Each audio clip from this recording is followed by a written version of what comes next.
So John Banks is a CIA agent, a pedophile, and a drug trafficker. He was drummed off the stage at Whangarei High School in 1995 when he was giving the awards because he'd been cruising around on his Harley picking up young boys and making sex dates. The Auckland Super City scheme is a CIA takeover of Auckland. Dame Margaret Baisley is a CIA agent who ran Operation Deep Sleep, which killed between 2,000 and 2,200 people through deep sleep experiments in mental institutions. The Mr. Asia program that's on at the moment about the heroin trafficking in New Zealand went right through the government.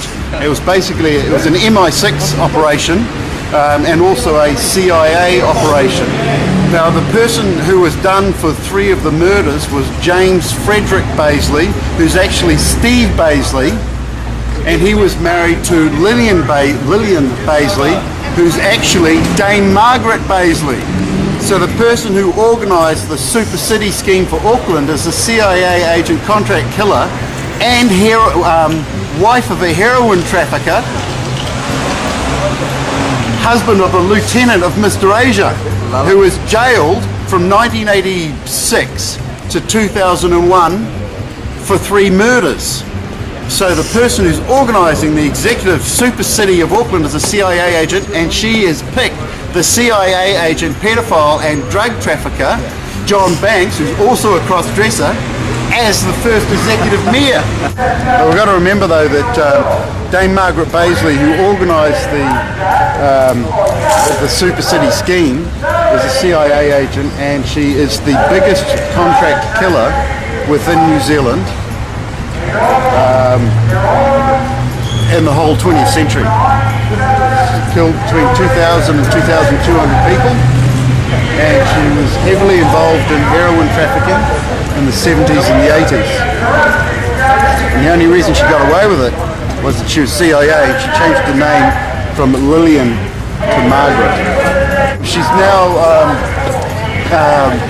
over the last 20 years, from about as soon as the Mr. Asia case was finished in about 87, she then became the consultant to the heads of various government departments, and she went right through the police and judiciary. She's now actually the chairman of FIRST, which is Foundation for Research, Science and Technology, which does the DNA testing on criminal cases.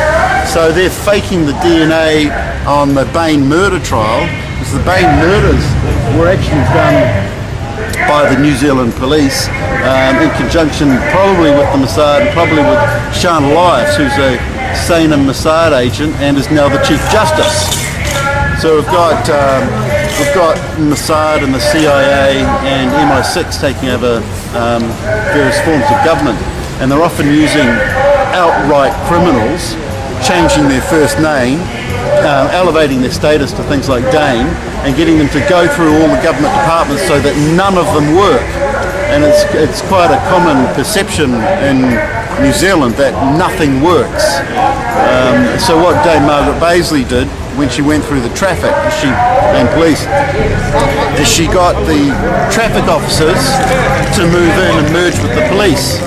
So the police, instead of fighting crime, are now handing out tickets, and the traffic officers whose only IQ was in their moustache are now doing police work, and they're completely incompetent. The police are so incompetent that the only murder they can solve is one that they've stitched up the evidence for, and they're so corrupt that 90% of the murders the police are actually involved in.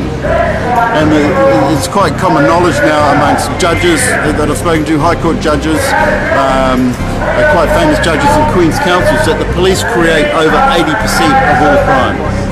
The statistics I was given was that the police create 80% of all crime, and then they solve 40% of all crime. And that 40% of crime that they solve includes traffic tickets, which they create the crime, generally, and dope, which they create the crime when they do the bust. But the police are also, brought in methamphetamines into New Zealand from 1992 and harvested it.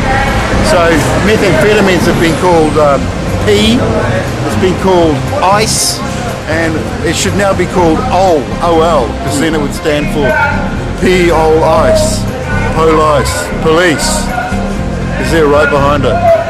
Our so-called leading newsreader, Paul Holmes, he was a massive P user. He actually had 4 drug dealers going at the same time. Was that why his daughter was into it? Well, he got his daughter into methamphetamines and sex drugs, and then she's just been in and out of the courts and getting bought off. In the first case, Millie Elder, she's called, Paul Holmes' daughter Millie Elder. Paul Holmes put $350,000 into the judicial slush fund, and that got her off, right? And that got her off just with community service. So she's a week ago, last Wednesday, she was in front of the judges again for another lot of P. So she's right up there in the drug stakes, but so is Paul Holmes. Paul Holmes was New Zealand's biggest methamphetamine user. There was no bigger user than him. Is that why you needed to go off the air and retire, so he can just, have plenty of time to do some P? Well, the other thing that's quite interesting, he's the Washington programmer, so he's trained to bring in the New World Order information and suppress any information that isn't on the New World Order agenda. The other thing that he and his first wife, Vinny Elder, they were engaging a call girl to come and service them both. So they needed a bisexual call girl to service them both. And then Vinny Elder left Paul, and Paul Holmes married he and his wife's call girl, Deborah Hamilton. And that is New Zealand's newsreader. So you can imagine the quality of the news we're getting if our main newsreader marries he and his wife's call girl. They're both bisexuals, and Paul is New Zealand's biggest drug user who turned his own stepdaughter into a crack whore. And none of them get charged.